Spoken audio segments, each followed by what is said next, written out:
Right, so hello and welcome back to Books and Things, and welcome back to the next instalment of videos on the ongoing Victorian style read-along of Our Mutual Friend. That was a very long sentence. So, as you may or may not know, I'm currently hosting a Victorian style read-along of Our Mutual Friend where we read the book in the serialised parts that the Victorians would have read it in, so 3 or 4 chapters a month. I will link down below the Goodreads group for the read-along and also my previous videos on the previous chapters. So today I'm here to talk about the chapters that we read in the month of August, which were Chapter 11, Podsnappery, Chapter 12, The Sweat of an Honest Man's Brow, and Chapter 13, Tackling the Bird of Prey. So these videos tend to be quite long, so let's get straight into the chapters.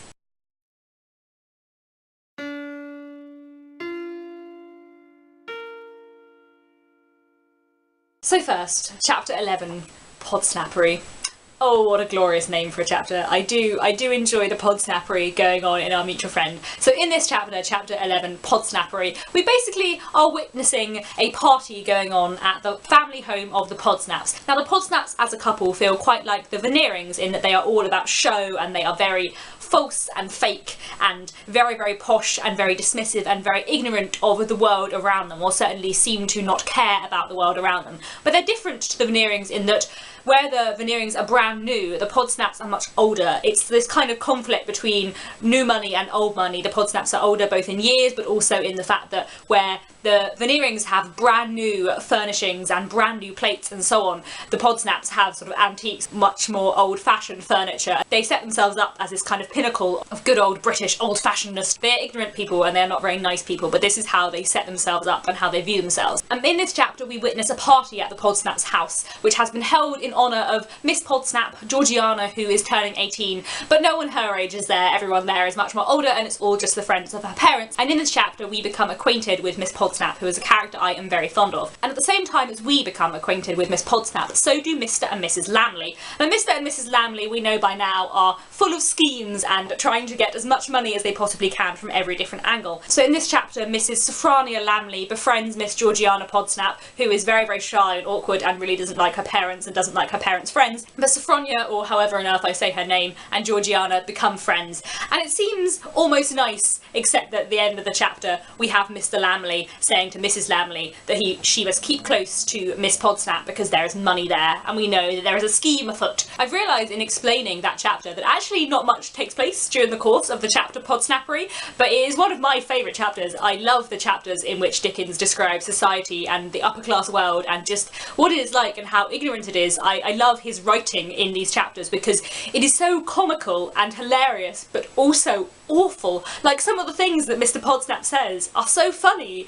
and then you think about it and you're like, oh that's really bad. That's just so bad. It's the level of comedy with this kind of sinister social criticism underneath it, which is what I love about Dickens's writing. The fact that he writes things that can make you laugh so much until it suddenly occurs to you that it's not funny because it's also kind of familiar and real. In the Penguin Classics edition of Our Mutual Friend that I have, it actually has the chapter plans in the back of the book where you can see Dickens's notes. And in his note on Podsnappery, the first line of his very quick plan is, "The whole institution of Podsnappery as embodied in its representative man." And this, I think, sums up what the chapter of Podsnappery is about and what Podsnappery is about and what Mr. Podsnap as a man is about. He is a symbol, he is an embodiment of something bigger than him. He is an exaggeration of the kind of man which you found in Victorian upper class society, and to be honest, the kind of person that you also still find in different places in society today, I would say.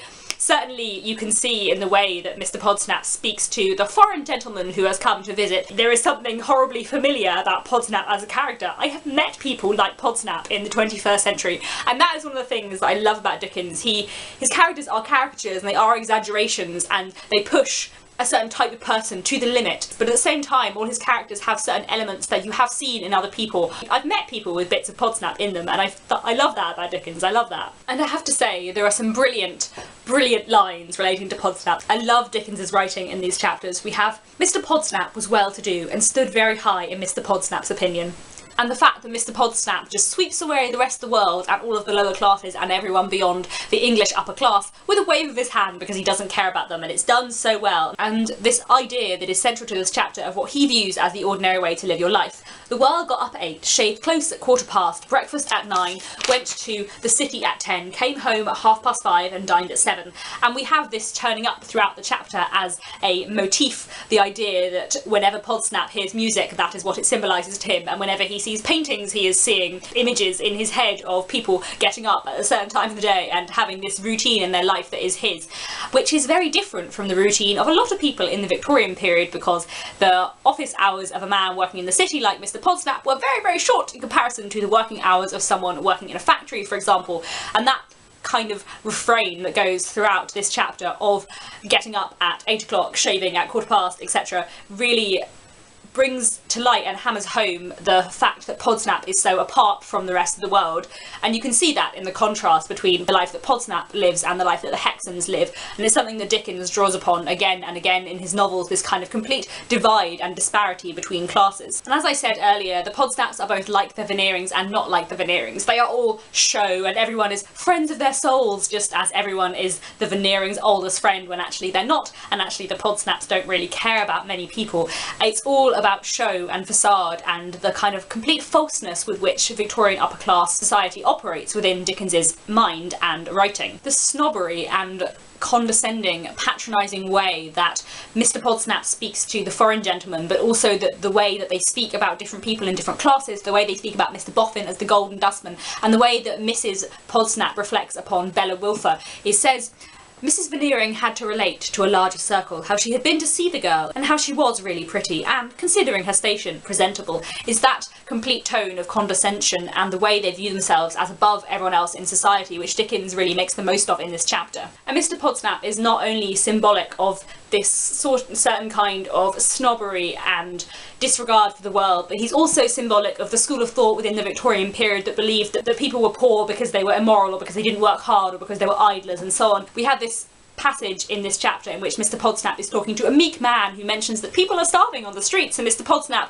would like to dismiss it all with a wave of his hand. I have said that I do not admit these things. I have also said that if they do occur, not that I admit it, the fault lies with the sufferers themselves. There is this idea in a lot of Victorian rhetoric, especially in certain parts of the upper classes and also in certain parts of the middle classes as well, this idea that people who are poor because they have not raised themselves. And it's an idea that Dickens and George Gissing and a lot of other Victorian writers and commenters find absolutely detestable for very understandable reasons. It is a detestable idea, and the way that Dickens takes Podsnap to examine this in this chapter is quite interesting and is another thing that he is symbolic of. But aside from Mr. Podsnap, the main point of interest in this chapter to me is Miss Podsnap. I really like Miss Podsnap as a character. I'd forgotten actually until I read this chapter how much I like her, because she isn't a huge character in the book. She is part of a subplot, and I had forgotten how much I do enjoy her as a character and how interesting I find her. And at first Miss Podsnap seems like quite a simple character. She's a shy 18-year-old put upon and completely overshadowed by her overbearing parents who force her to dance with people she doesn't want to dance with, etc.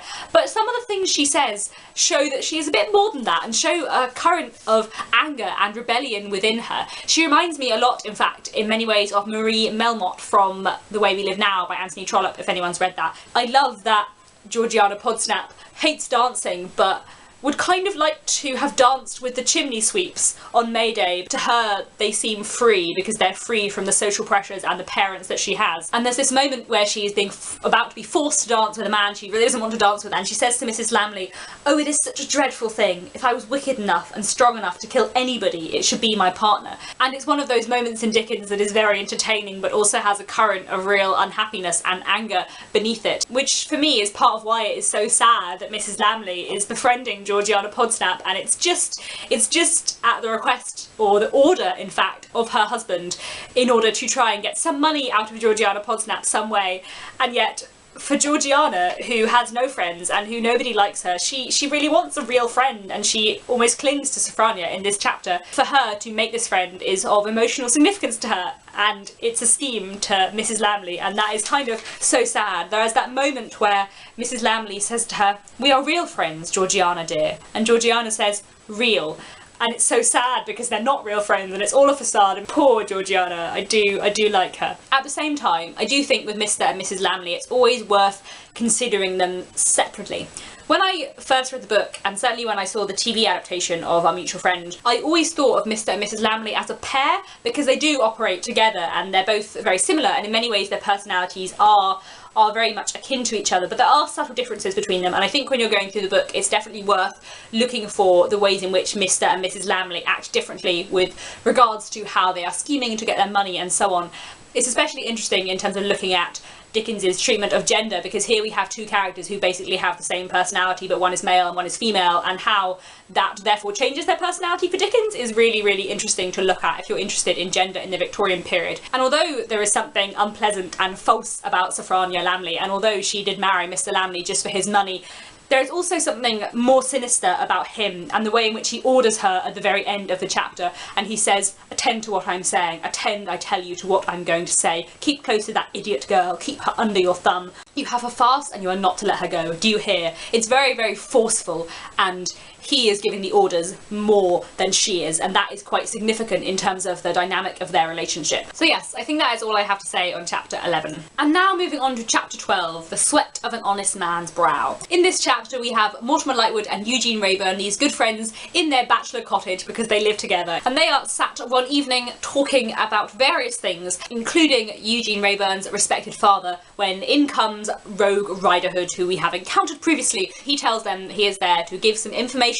about the Harmon murder, and that he had a confession from Gaffer Hexam that Gaffer Hexam was the person that killed John Harmon, that murdered the drowned man who was found in the river for his money. Mortimer Lightwood and Eugene Wrayburn follow Riderhood down to the river, down to the Thames, to the scene perhaps of the crime. There they go to see the inspector, and they go on to take down perhaps Gaffer Hexam as the murderer in the Harmon case. So this is quite an interesting chapter for many reasons. I find it really interesting in terms of Eugene and Mortimer's friendship and developing their personalities. Eugene is quite a character and quite eccentric in many ways, and one of the things that I love about Eugene that makes him so likeable, despite the fact that he is very careless and bored and gloomy all the time, is his language and his imagination, and just what an odd character he is. He has this idea that he would like to live on a lighthouse with Mortimer because then Lady Tippings couldn't get to them. He refers to his father in an abbreviated manner as MRF, my respected father, and when the sun is setting he says that it is as if the churchyard ghosts were rising. You can always see that Eugene's use of odd language and use of his imagination in the way he talks comes from the real complete boredom of his brain. He is bored, he has no work to do, nothing to occupy himself, so his mind becomes more imaginative and he takes to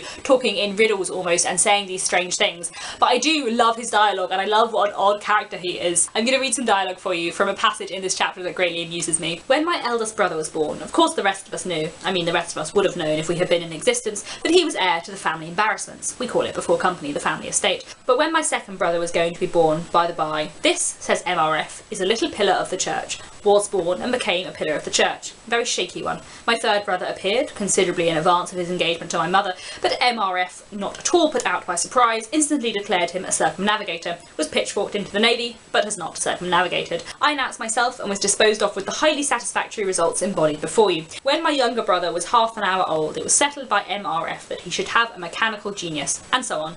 Therefore I say MRF amuses me. I really like him as a character. I find him a fascinating, wonderful character, and the reason why, the thing that redeems this bored, careless, thoughtless man is, one, a sort of sense of goodness and rightness inside him, which I will talk about more in the next chapter, but also his language and the way he uses it, and just how beautiful and entertaining his dialogue is. And there is something beautiful about their friendship, these two men, Eugene and Mortimer, who are both so bored with life. I find the moments between them quite touching and lovely. A lot of the time we focus on Dickens's love stories because there are a lot of them in his books, but I also think he's a great writer of friendship. And then of course we have Rogue Riderhood appear to give up and turn in Gaffer Hexam as he sees it. I give information that the man that done the Harmon murder is Gaffer Hexam, the man that found the body. The hand of Jessie Hexam, commonly called Gaffer on the river and alongshore, is the hand that done the deed. His hand and no other. This is Roger Riderhood's information, this is his statement, and this is what Eugene and Mortimer suddenly have to consider. Now I find it so hard to talk about this and the next chapter without spoilers, because I know the book so well and I've read it so many times. I'm not I find it very hard to be aware of what you know and what you think at different stages in the book. I can't tell if on reading this for the first time you would believe Roger Riderhood or not. I can't tell whether or not you would. So I'm really curious, let me know, do you think that Riderhood is telling the truth? Do you think that Gaffer Hexam has killed John Harmon? I'm just really curious to know what people think, because I find it just so impossibly hard to know. And there are many things about Riderhood which certainly make his information seem dubious. The fact that he freely admits that he's only come forward now because there is more money and he would like the money. The fact that he is constantly referred to as the honest man in rather an ironic way. And of course the fact that Eugene, quite rightly I believe, thinks him to be a thorough rascal. And everyone, I think, reading this, and everyone who has met Riderhood in the book so far, does feel him to be a thorough rascal. But just because he is a thorough rascal, that doesn't mean that he's not telling the truth, as Eugene and Mortimer certainly feel. And certainly from what we have seen of Gaffer Hexam so far, he is very fond of his daughter and does truly love Lizzie. But he is also a violent and at times quite sinister man as well. And so they go on, they travel down to the river in this very dark, sinister atmosphere. They go on to meet the inspector and they go on to try and catch Gaffer. The chapter ends with another glorious moment of Eugene language, in which Mortimer and Eugene are going to pretend to be working in the lime trade in order to have a cover for when they go into the pub. Lightwood says, "You hear, Eugene? You are deeply interested in lime." "Without lime," returned that unmoved barrister at law, "my existence would be unilluminated by a ray of hope." I love Eugene Wrayburn, he's just hilarious. Moving on to chapter 13, Tracking the Bird of Prey. Interestingly, from my notes at the back of the book about the chapter setup, I know that originally chapter 13, Tracking the Bird of Prey, was a much longer chapter. Basically Dickens wrote too much for the chapter and so it was split into two. We get the first half in this part, and the second half is chapter 14 in September's chapters. And it's really interesting for me because obviously I've always read the book straight through rather than in serialised parts, and I just can't believe that like a part ended at the end of chapter 13 and that was like the cliffhanger the Victorians were left with for a month. But basically, to quickly run through what happens in chapter 13, Eugene and Mortimer and the inspector are waiting in the pub. Riderhood goes out to see what has become of Gaffer Hexam, and we have them basically waiting for most of the chapter. Eugene goes to see Lizzie Hexam and he stands outside her window and looks in at her crying, waiting for her father and seeing her misery. And at this point the tone kind of changes in the chapter, but he returns to Mortimer and the inspector and Riderhood and they spend the night waiting for Gaffer Hexam to come back. He's been out in his boat, but he has not returned at the time that he usually would. At the end of the chapter, dawn is coming and Riderhood goes out in his boat to find Gaffer Hexam. He finds Gaffer Hexam's boat empty and brings it back to shore, and that is where we end the chapter. Again, I find it so hard to talk about without spoilers because I know the situation, but I find it really hard to imagine what you would think has happened at the end of chapter 13 if you don't know what has actually happened. So again, let me know, I'm very curious. But there are quite a few things that I find of great interest within the course of this chapter, and one is the change in tone for Mortimer and Eugene and what they say about Lizzie Hexam. Eugene and Mortimer, for a lot of the book, have shown themselves as people who are incapable of being serious about anything. Mortimer Lightwood treats everything lightly and Eugene treats everything gloomily. Both of them seem to assign so little importance to anything in life. They don't take anything seriously. They make jokes about things, but in a kind of bored, casual, careless way. In quite an Oscar Wilde way, actually, when I think about it. But there is a shift in tone in this chapter because there are suddenly things that become serious and suddenly it becomes more sinister. They are a solicitor and a barrister, and to be suddenly brought in along on this police inspection to track a criminal and not being entirely certain if he is guilty and what that might mean for his daughter, it really changes how they perceive things. And just in this chapter we get moments where we see a more serious, concerned side of Eugene and Mortimer. On the one hand we have them being so silly about the lime and Eugene playing along saying, you know, my father having been a shipper of lime before me and my grandfather before him, and Lightwood laughing. But then we also have these slightly more dark moments. Eugene says, "This is becoming grim, Mortimer. I don't like it." "Nor I," said Lightwood. "Shall we go?" "Being here, let us stay. You ought to see it out, and I won't leave you. Besides, that girl with the dark hair runs in my head. It was little more than a glimpse we had of her the last time, and yet I almost see her waiting by the fire tonight. You feel like a dark combination of traitor and pickpocket when you think of that girl." "Rather," returned Lightwood. "Do you?" "Very much so." There is a change in tone here, and it's where we really start to see Eugene's interest in Lizzie and interest in anything apart from himself, really. In this chapter, Dickens talks about Eugene having a less weighty sense of personal trouble on him than he usually had. There is this idea that because suddenly he has become serious and concerned about something, his normal gloominess sort of falls from him, that facade of boredom that he always puts up kind of changes and shifts a bit here. The way that Dickens describes Eugene scrambling up the bank to watch Lizzie in the window, he says, "That part of the bank having rank grass growing on it, there was no difficulty in getting close, without any noise of footsteps. It was but to scramble up a ragged face of pretty hard mud, some 3 or 4 feet high, and come upon the grass into the window." And although it says it was no difficulty, that doesn't sound like that easy a move, but the fact that Eugene kind of dismisses it in his head and that Dickens dismisses it for him shows Eugene's kind of reluctance to admit that he has an interest in Lizzie in some way, but also his desire to see her and to work out how this situation will affect her. And he begins to count throughout the chapter the things that are on his conscience, all of which relate to Lizzie and how Lizzie will be affected by her father being taken. And of course we still have these moments of ridiculousness from Eugene. He says to Mortimer, "Next time we'll commit the crime instead of taking the criminal," and then pretends that he would like to kill Lady Tippins. In part of his pretense that he is in the lime trade, he offers Bob, who works in the bar, job in the lime industry, which is completely ridiculous. And although there are these moments of silliness and rashness almost, they are interspersed with these moments of dark consideration, of something which is concern more than gloom. And you see this slightly new side of Eugene. It passed into Mortimer Lightwood's mind that a change of some sort, best expressed perhaps as an intensification of all that was wildest and most negligent and reckless in his friend, had come upon him in the last half hour or so.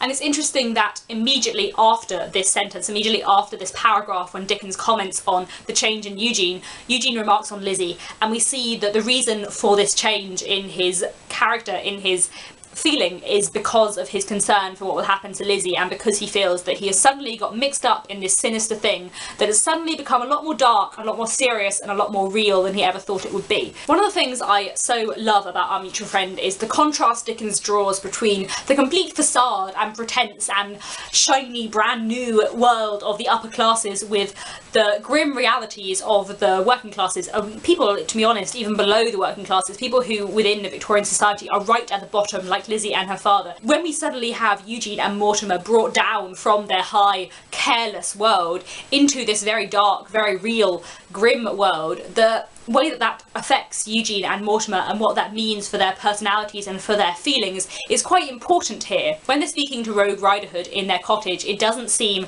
that real, but when they get down to the river, when they realise that if they arrest Gaffer Hexam and if he were to be tried and found guilty of murder and to be hung, that Lizzie Hexam would be left completely alone. When these things start to dawn upon Eugene and Mortimer, suddenly life becomes a lot more real and a lot more serious, and Eugene becomes to an extent darker and more concerned, but also combats that from being even sillier and more ridiculous. He says, "I am in a ridiculous humour. I am a ridiculous fellow. Everything is ridiculous." And there is this idea not only that he is being silly, but also that the situation is ridiculous, that this is awful. How have they got into this mess? And even if Gaffer Hexam may be guilty, what will it mean for his daughter if he is taken away? Now, I do not feel that I can comment on the very end of the chapter without giving something away, because like I said, I just cannot imagine what you would think was going on unless you know what's going on. I just really don't know. So I thought, rather than commenting on the very end of the chapter, I'm just going to read aloud the very end of the chapter before I wrap up this video. More than an hour had passed, and they were even dozing, when one of the three, each said it was he and he had not dozed, made out Riderhood in his boat at the spot agreed upon. They sprang up, came out from their shelter, and went down to him. When he saw them coming, he dropped alongside the causeway, so that they, standing on the causeway, could speak with him in whispers, under the shadowy mass of the 6 Jolly Fellowship porters fast asleep. "Blessed if I can make it out," said he, staring at them. "Make out what? Have you seen him?" "No." "What have you seen?" asked Lightwood, for he was staring at them in the strangest way. "I've seen his boat." "Not empty?" "Yes, empty. And what's more, adrift. And what's more, with one scull gone. And what's more, with t'other scull jammed in the trowels and broke short off. And what's more, the boat's drove tight by the tide atwixt 2 tiers of barges. And what's more, he's in luck again, by George if he ain't." So that is, I think, all I have to say on the 3 chapters that we read for the month of August. For the month of September, we will be reading a whole 4 chapters of the book, the final instalment of book 1 of 4 in Our Mutual Friend. These chapters are Chapter 14, The Bird of Prey Brought Down, Chapter 15, 2 New Servants, Chapter 16, Minders and Reminders, and Chapter 17, A Dismal Swamp. I am excited for September's chapters because they are the final ones in book 1, and in the first chapters of book 2 we're introduced to some of my favourite characters, and I'm very excited to get to that point because we haven't been introduced yet to Jenny Wren or to Bradley Headstone, and I am excited for book 2 because book 2 are Our Mutual Friend. Anyway, please let me know if you have been enjoying the read log and what you thought of August's 3 chapters. I'll be back fairly soon with another video. I am currently in the process of moving and Wi-Fi is limited and time is limited, so I do not think there will be a video on Thursday, but there will be a video next Monday for the next few weeks as I'm in the process of moving house. I feel like everything will be a little bit up in the air with filming and uploading, but we will see. In the meantime, please let me know your Our Mutual Friend thoughts down in the comments below, and I'll be back quite soon with another video. Happy reading.